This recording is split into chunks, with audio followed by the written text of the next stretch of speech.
Good afternoon and welcome back to the Mindful Model Makers workshop. As you know, on the last video I showed you about putting these diamantes on to the model to represent rivets. Well, what I've done here, I've put them on. What I do is I just scribe a kind of a pencil line, you know, a little bit like carpenters do, where they get hold of their piece of wood, whatever it is, like so, and they kind of push the pencil a certain distance, and then they just scribe up and down like so. And then they are in old money. They're about 1/8 of an inch apart. And if you want to know what 1/8 of an inch is in this modern system that we're using at the moment, I will tell you by looking on here. So, what's the nearest we got? I'm just going to have a look. So that's that. It's probably about 2 or 3 mil, thereabouts. That's the spacing that I use, and you can do it by eye. It doesn't have to be 100% perfect, because when they're on there, you can, what I use is the tweezers, as you see on the last video, and then I use the flat bit to just give them a little nudge either way, and then you can just push down on them to set them roughly where you want to be. But they're so small that they're not really going to look, unless they're, you know, if you're miles out, then it's going to look a bit silly. But anyway, that is it with the rivets on, and you can see if I hold it in all different directions, you can see what difference that's going to make. And I'll take the jerry can off there, put that, just going to place that on the side there for the moment. The paint's not fully dry, but I'm not really worried about that. So that's what the side of that's going to look like with this added detail. So I think it's well worth doing. It's very inexpensive, bit time consuming, but I think once you've made your model, it's going to look a lot better. It transforms it from flat pieces of wood, and it gives it a more of a still looking finish.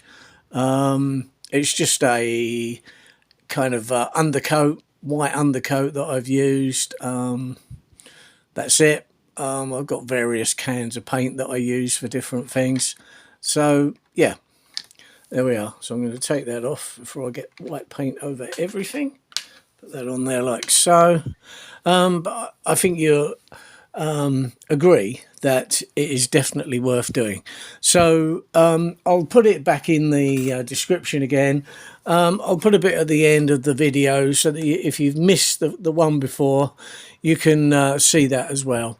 So it's www.diamantecrafts, all one word, .com. And like I say, I'll put a link in the description so that you can get them. I think they're definitely, I mean, I've tried with the green stuff making rivets. Yeah, you can do it, but it's very time consuming. You've got to roll the stuff, get it right. Then you've got to put it over the mould, and then you've got to make sure it's pushed right into the mould in order to get the proper dome heads. Well, this you ain't got to do anything. It's done. Yeah, some are a bit tricky getting off and getting up the right way. Things do go a little bit wrong when you're doing it. I can see one that's stuck under there now, and I'll just get that off.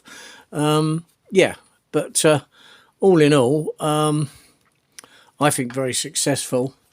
And I just thank my son really for getting them for me, and to introducing me to a way of making the model look a lot better. So anyway, it's just a quick video, this one, just to show you what that's like.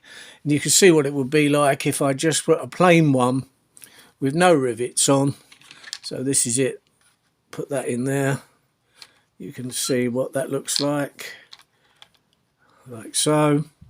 So that's it with just the plain, no rivets. Okay, you can do that if that's the way you want it. It doesn't matter, but I think you will agree that the rivets are well worth the effort. So there we are. Anyway, I'll see you in the next video. I'll carry on detailing this model up. There's going to be quite a few bits. I found some jerry cans of the right gauge of a previous kit I was building years ago, actually. And when I mean years, I mean years. And they'll probably go well on the side of the loco. So I will paint that up and add that in the detail. And I've got some other bits and pieces, tools and things, which will probably go with it, because a lot of these little industrial things, they didn't have fitters where they went to a workshop to be done. And 9 times out of 10, the driver was the fitter and everything else. So you'll find that these little locos carry a lot more than what a modern day loco would carry. Anyway, see you in the next video. And if you like this and you want to follow, please subscribe. And I'll put a little link in at the end so that you can see the last video if you haven't seen that.